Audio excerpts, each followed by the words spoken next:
কেন্দ্রীয় বরাদ্দ পেল রাজ্য। জাতীয় গ্রামীণ স্বাস্থ্য মিশনের টাকা পেল রাজ্য। কত টাকা পাওয়া গেল আরো ডিটেইল এই বিষয়ে জানাতে পারবে সোমরাজ রয়েছে আমার সঙ্গে। সোমরাজ, দেখো, দীর্ঘ 2 বছর ধরে এই জাতীয় গ্রামীণ স্বাস্থ্য মিশনে টাকা বরাদ্দ বন্ধ রেখেছিল কেন্দ্র। যদিও গত অর্থবর্ষের শেষ কিস্তির টাকা কেন্দ্রীয় স্বাস্থ্য মন্ত্রক দিয়েছিল রাজ্যকে, কিন্তু তারপরে রাজ্যের তরফে বারবার এই গত 2 বছরের বকেয়া টাকা নিয়ে দাবি করা হয়েছিল কেন্দ্রের কাছ থেকে জাতীয় গ্রামীণ স্বাস্থ্য মিশনের জন্য। যেটা নবান্ন সূত্রে খবর, কেন্দ্রের তরফে রাজ্যকে 391 কোটি টাকা দেওয়া হচ্ছে এই জাতীয় গ্রামীণ স্বাস্থ্য মিশনের জন্য।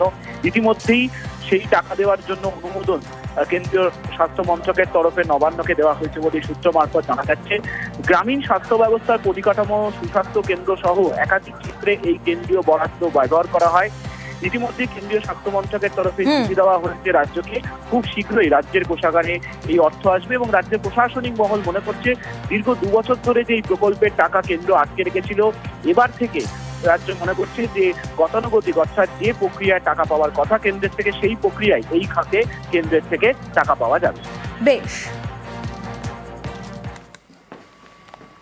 আর নজর রাখবো এবার পাক চর যোগ কলকাতাতেও। কলকাতার 3 জায়গায় এনআইএ এর তল্লাশি। কোথায় কোথায় তল্লাশি চললো আপনাদের জানাবো। আগে দিল্লি থেকে গ্রেপ্তার পাক চর সিআরপিএফ জওয়ান মতিরাম জাট। আরো ডিটেইল আপডেট দেবে অমিত রয়েছে আমার সঙ্গে। অমিত, কোথায় কোথায় তল্লাশি চললো, কি কি আপডেট পাওয়া যাচ্ছে?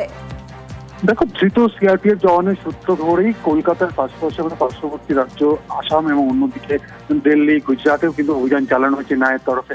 কলকাতায় যে অভিযান চালানো হয়েছে সেক্ষেত্রে ডায়মন্ড হারবার রোডে একটি ট্রাভেল এজেন্সির দোকান বা অফিসে তারা গিয়েছিল, এনআইএ টিম পৌঁছে গিয়েছিল এবং জানা যাচ্ছে যে 1 বছর আগে এই ট্রাভেল এজেন্সির যিনি মালিক রয়েছেন তার মাধ্যমে একটি ট্রানজাকশন হয়েছিল। সেই ব্যাংকিং লেনদেনের সঙ্গে এই ধৃত সিআরপিএফ জওয়ানের ব্যাংক অ্যাকাউন্টে কিন্তু লিঙ্ক পাওয়া যাচ্ছে। অন্যদিকে পাক সার্কাস এলাকাতেও কিন্তু এনআইএর তরফে অভিযান চালানো হয়, অন্যদিকে আসামেও একটা অভিযান চালানো হচ্ছে। মূলত ধৃত সিআরপিএফ জওয়ানের সঙ্গে এদের যে সম্পর্ক, সেই সম্পর্কগুলো কিন্তু জানার চেষ্টা করা হচ্ছে এনআইএর তরফে। তবে কলকাতায় যে অভিযান চালানো হয়েছে তাতে আর্থিক লেনদেনের তথ্য উঠে আসছে, এমনটা কিন্তু এনআইএর তরফে জানানো হচ্ছে। বেশ, উনি যা নিয়ে এসেছিলেন 5000 রেকর্ড নিয়ে এসেছিলেন, 5000 রেকর্ডে সার্চিং করে যে উনি 5000 কিছু রেকর্ড পাইনি। ঠিক আছে, তাহলে রেকর্ড পাইনি, তাহলে ওই নম্বরে সেম অন্য রেকর্ড পেয়েছে 3টে ট্রানজ্যাকশনে, যে আমরা pay point India third party apps দিয়ে করেছিলাম। মানি ট্রান্সফার করি থার্ড পার্টি অ্যাপস দিয়ে হয়, মানি ট্রান্সফার হয়।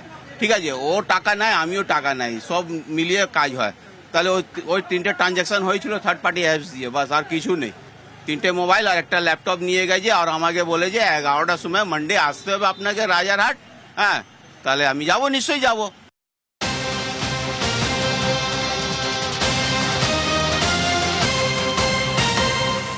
পুলিশ হেফাজতে অনুপ্রবেশকারী আজাদ শেখ। 4 জুন পর্যন্ত পুলিশ হেফাজত আজাদের। ভুয়ো নথি তৈরির পিছনে বড় চক্র।